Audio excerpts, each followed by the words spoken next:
In the lesson today, we're going to take a look at refraction in terms of lenses. So the first thing we need to know is that there are two general types of lenses. The first is called a converging lens because it takes light rays, as you can see in the image down below, and it brings them together or converges them. So if light rays come in parallel, they will end up coming together and focusing on what is called the principal focus and is simplified as the capital letter F.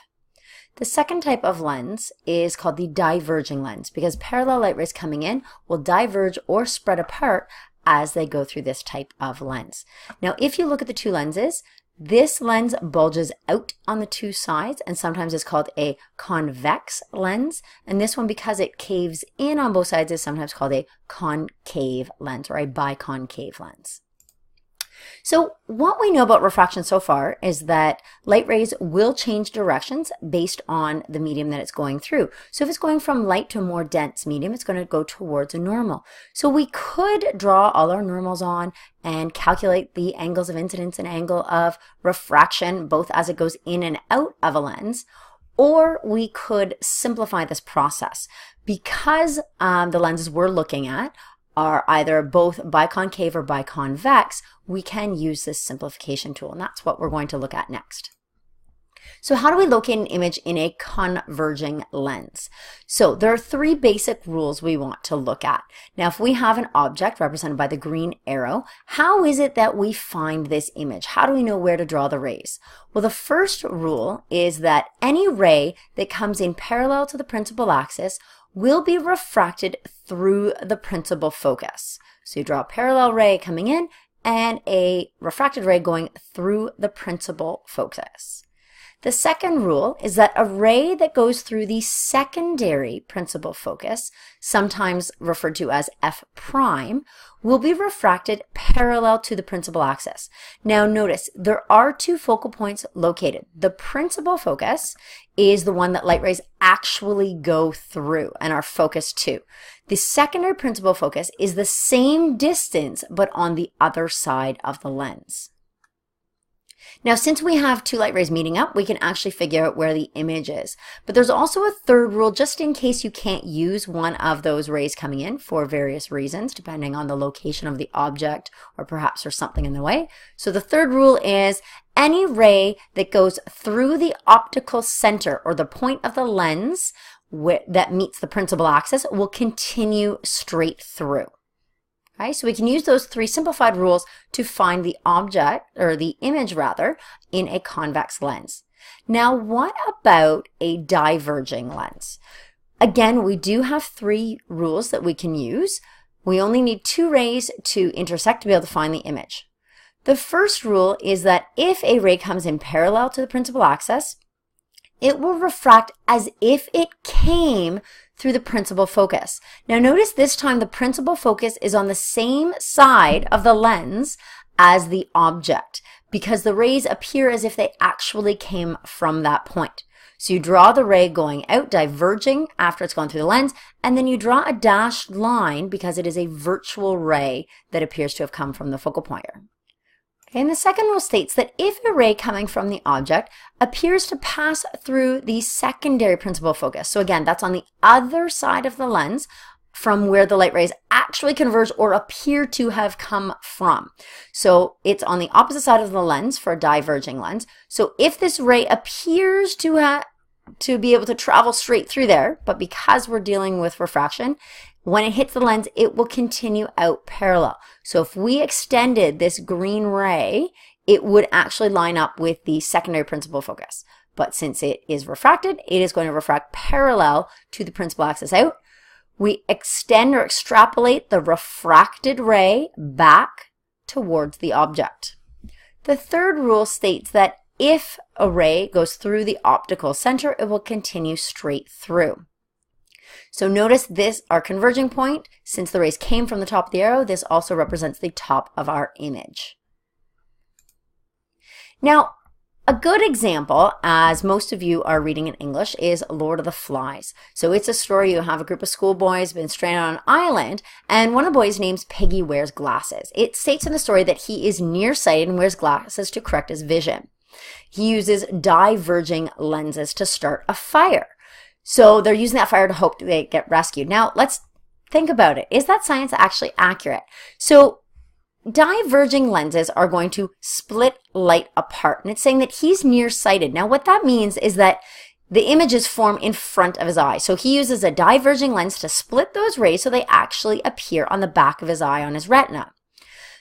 But if we think about it, if those light rays are going to be diverging, are they ever going to come together and create enough energy to make a fire? No, they aren't. So there is a example of science used incorrectly in fiction. Now, in terms of lens equations, we can also use algebra to find the characteristics of an image. So we can use what is called the thin lens equation, and you'll notice this is very similar, actually identical, to the curved mirror equation. 1 over the distance of the object plus 1 over distance of the image is equal to 1 over the focal length. We can also use the magnification equation. Magnification is equal to the height of the image over height over the object, which is equal to the negative value of the distance of the image divided by the distance of the object. Now, in order to use these algebraic expressions and equations, we have to know how to find those variables. So distance of the object is the distance from the object to the center of the lens. Right? The distance of the image is from the center of the lens to wherever the image has appeared. Right? The focal length is the distance from the middle of the lens to where those light rays actually converge and come together, or to appear to have all come from in the case of a diverging lens. Right? Your secondary focal point is the exact same distance as this focal length, but on the opposite side. Height of the object is the distance from the principal axis to the top of your object, and the height of your image, again, from the principal axis to the top or the tip of your image. Now, in terms of our conventions, there are certain times when they'll be negative or positive, and that's going to play a role in what we have to substitute into our equations. So distance of the object, it is always positive. Everything is relative to the object, therefore it always has to be a positive value. And in terms of lenses, you will never, ever, ever have a negative distance of your object. In terms of your image, if you have a real image being formed, so light rays actually coming together to create a focused image, you will have a positive value, and the image will be on the opposite side of the lens. So the light has actually gone through the lens to create the image. If DI is negative, this implies it is a virtual image, and a virtual image is always on the same side of the lens as the object. In terms of heights, measuring upward from the principal axis is positive, measuring downward is negative. Image works the same way. Height of the image measuring up from the principal axis is positive, down from the principal axis is negative. For the focal length, in terms of a converging lens, it is always positive and is always on the opposite side of the lens as the object. The focal length for a diverging lens is always negative because it's on the same side of the lens as the object. Magnification, if you have an upright image, it will be positive, and if you have an inverted image, it will be negative. So let's try figuring out some of the characteristics using our ray diagrams. So on your note template, you have a couple of the ray diagrams. I'd like you to try to apply the rules that we just discussed and then come back and check to see if you had the salt characteristics correct. When the object for a converging lens is beyond 2f prime, or 2 times this distance of f prime, you're always going to have smaller, inverted, between f and 2f on the opposite side of the lens, and it will always be real.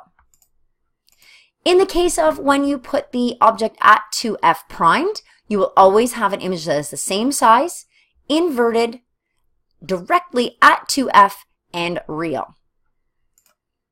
When you put the object somewhere between f prime and 2f prime, you will always get an image that is larger, still inverted. It is beyond or farther from the lens than 2f, and it is still real. When the image actually is directly on f prime, you will have no clear image form because these emerging rays are parallel and will never create a clear image. When you place your object between f prime and your converging lens, you will get an image that is larger, upright, beyond 2f prime on the same side as the object, and it will be virtual.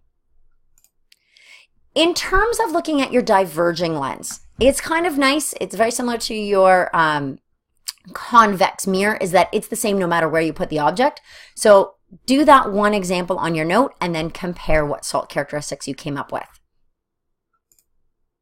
You should have, by following the rules, come up with that those images will always be smaller, they will always be upright, always on the same side of the lens as the object, and they will always be virtual.